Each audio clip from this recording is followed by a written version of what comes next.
ન દંભના પાખંડ, સત્ય બોલીશ હૃદય નીચોવી નીચોવીને, વાત કરીશ હૃદય નીચોવી નીચોવીને. મનુષ્યની અંદર આહાર નિંદ્રા ભય મૈથુન, બીજા પશુઓમાં પણ છે આહાર નિંદ્રા ભય મૈથુન. એમને પણ ભૂખ લાગે, ઊંઘ આવે, ક્રોધ આવે, આપણને આવે.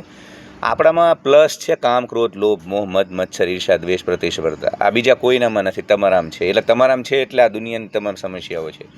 ગ્લોબલ વોર્મિંગ, આતંકવાદ, તમામ પ્રકારના ઝઘડા તમે જુઓ છો ને, પ્રાંતવાદ, ભાષાવાદ, એ બધું તમારી અંદર કામ, ક્રોધ, લોભ, મદ, મત્સર, ઈર્ષા, દ્વેષ, યુદ્ધો, ન્યુક્લિયર વોરના ખતરાઓ, આ બધું. એના કારણે બહુ ઓછા લોકો હોય જે જાગૃત પુરુષ બની જાય. જાગૃત પુરુષ એટલે મહિલાઓને પણ કહું છું, આ ઉપનિષદોમાં પુરુષ બે માટે વપરાય. બહુ ઓછી મહિલાઓ અને પુરુષો તમને જોવા મળશે જે ખૂબ સકારાત્મક હોય, જેમની અંદર નકારાત્મકતા ના હોય, એમની અંદર ઈર્ષા દ્વેષના ગુણો ના હોય, પ્રતિસ્પર્ધા ના હોય. આવા લોકો તમને બહુ ઓછા જોવા મળશે. એમના ચહેરા ઉપર જોજો તમે, હજારો સૂર્ય જેવું તેજ હશે એમના ચહેરા ઉપર. 50-60 વર્ષની ઉંમરે તમને ત્યાં ક્યાંય પણ તેજ દેખાય ને તો સમજજો કે આ કામ, ક્રોધ, લોભ, મોહ, મદ, મત્સર, ઈર્ષા, દ્વેષ, પ્રતિસ્પર્ધા જે મનુષ્ય પ્રકૃતિ. મજામાં નરેશભાઈ? આનંદ આનંદ. મનુષ્ય સ્વભાવની જે મર્યાદાઓ છે ને એનાથી ઉપરનો માણસ છે. તો જ ઈર્ષા દ્વેષ પ્રતિસ્પર્ધાથી છૂટે, નહીં તો ઈર્ષા દ્વેષ એનામાંથી જાય નહીં. પણ ઈર્ષા દ્વેષના નુકસાન છે મિત્રો. ઘણા બધા સાયકોસોમેટિક રોગો, ઘણા બધા રોગો જે છે ને એ તો કેન્સર સુધીના રોગો. ભલે તમાકુ અને વ્યસનથી તો થાય જ છે, પણ નેગેટિવ વિચારોના કારણે ઘણા બધા રોગો, ખાસ કરીને પેટના રોગો, કબજિયાત, આવી ઘણી, ચામડી તમારી શુષ્ક થઈ જવી, તમારા ચહેરા ઉપરથી તેજનું ઓછું થઈ જવું, આવા અનેક રોગો છે, આવી અનેક ઇલનેસીસ છે જે ઈર્ષા દ્વેષ. કારણ કે ઈર્ષા દ્વેષ નકારાત્મક ભાવ હોય એટલે ઓવર થિંકિંગ હોય, તણાવ હોય, આ બધું સાઈડમાં આવે. પછી વરસાદ આવે એટલે દેડકા, જીવજંતુ નીકળે, એ કેમ સાઈડ ઇફેક્ટ છે? એમ જેની અંદર ઈર્ષા દ્વેષનું તત્વ હોય, પ્રતિસ્પર્ધા હોય, એની સાથે સાથે આ બધું આવશે. નાની ઉંમરમાં વાળ ખરી જાય, 42 તો કદાચ આટલા ખરે, પણ એ તો 22-23 વર્ષે જ ખરી જાય. આંખ ફરતા કાળા કુંડાળા હોય. એટલે ઈર્ષા દ્વેષથી શરીર ઉપર ઘણા બધા, ચહેરા ઉપર, તમારી જીવન ઉર્જા ઉપર, ચહેરાના તેજ ઉપર ઘણા બધા નુકસાન છે. તો ઈર્ષા દ્વેષ પ્રતિસ્પર્ધા ન જાગેલા દરેક પુરુષમાં હોય, સ્ત્રી પુરુષની અંદર જાગ્રત ન હોય, એની અંદર હોય.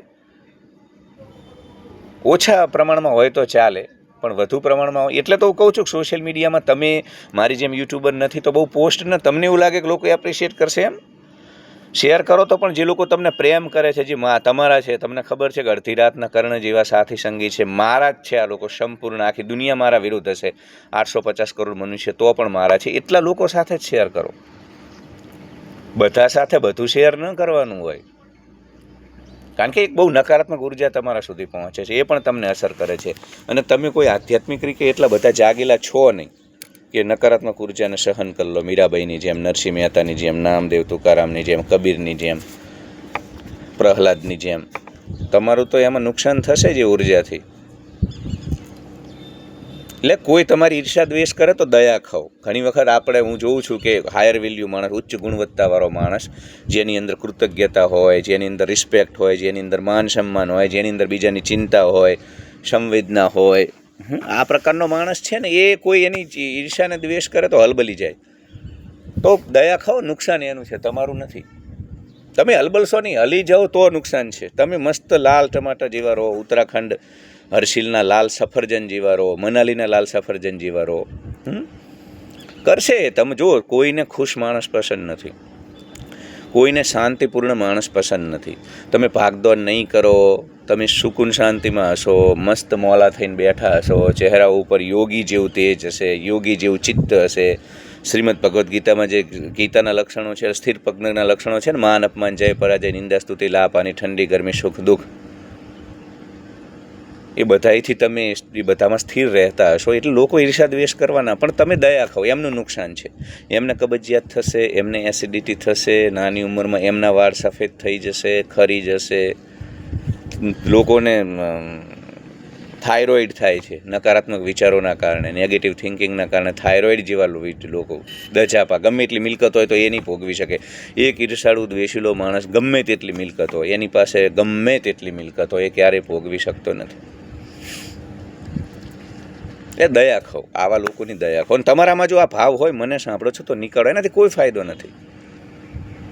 હવે દુનિયામાં તો હજારો વસ્તુ ચાલે છે. તમે એક પોતાનું બબલ બનાવો, એક તમારો પરપોટો બનાવો, એમાં તમે રહો, એકાંતમાં રહો, તમારા જેવા લોકોને રાખો. દુનિયામાં બધું રોજ કંઈકનું કંઈક થતું રહેશે. લોકો કોઈ સફળ થશે, નિષ્ફળ થશે, કોઈ ગાડી લાવશે, કોઈ બંગલો.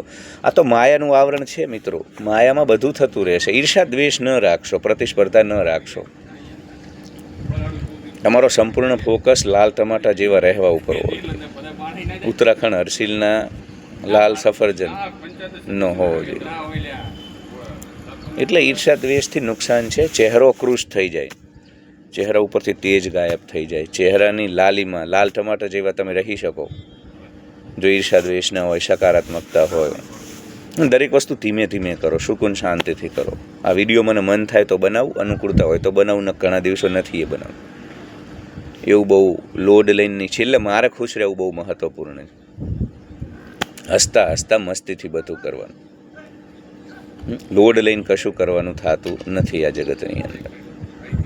એટલે આવા ઘણા બધા નિયમોનું પાલન કરો તો જીવન સુકૂન શાંતિમાં જશે. જીવનમાં નકારાત્મકતા જતી રહેશે, તમારો ફાયદો થશે. બાકી ઈર્ષા પ્રતિ કોઈ ફાયદો નથી. શારીરિક, માનસિક, આધ્યાત્મિક, આત્માના સ્તરે પણ નુકસાન જ છે જો તમે આવું બધું કરશો.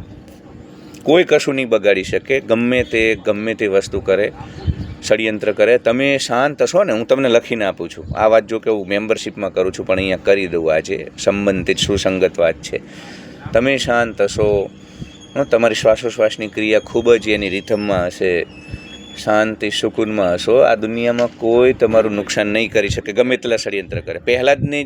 પહેલાદનું જેમ રક્ષણ સ્વયં નરસિંહ ભગવાને કર્યું ને, એમ મીરાબાઈ, નામદેવ, કબીરદાસ, પહેલાદની જેમ તમારું રક્ષણ સ્વયં અસ્તિત્વ કરશે. લખી લો, તમારું રક્ષણ અસ્તિત્વ કરશે. પણ તમારે ક્યાંક ને ક્યાંક વિશ્વાસ કરવો પડશે, સમર્પણ દેખાડવું પડશે, ઈર્ષા દ્વેષ છોડવો પડશે. અથવા તો કોઈ કરે તો એનાથી વિચલિત ન થશો, એમનું પોતાનું નુકસાન છે. તમે ચિંતામાં ન આવશો. ઈર્ષા દ્વેષથી કોઈનું કશું આ જગતમાં ફાયદો થતો જ નથી. એટલે તમે કરતા હોય તો આ વિડીયો બાદ છોડી દેજો કરવાનું. અને તમારી આજુબાજુ કોઈ તમારા ભાઈઓ, કુટુંબીજનો, ઓફિસમાં મિત્રો કે કોઈ ઘણા બધા આવા તમને ફટકાશે નમૂના જે કરતા હશે આ બધું, તો વિચલિત ન થશો. બહુ ડરવાની જરૂર નથી. અસ્તિત્વ ઉપર ભરોસો રાખો, શાંત રહો, ઊંડા શ્વાસ લો, સકારાત્મક રહો, પોઝિટિવ રહો. તમારું કોઈ કંઈ નહીં બગાડી શકે. Thank you, love you. Like, share and subscribe. Hype my video, comment. ચેનલના બાયોમાં જે કાઉન્સિલિંગ કોલ લઈ શકો છો અને મેમ્બરશિપ લો. મેમ્બરશિપમાં આપણે વધુને વધુ સત્ય બોલીએ છીએ.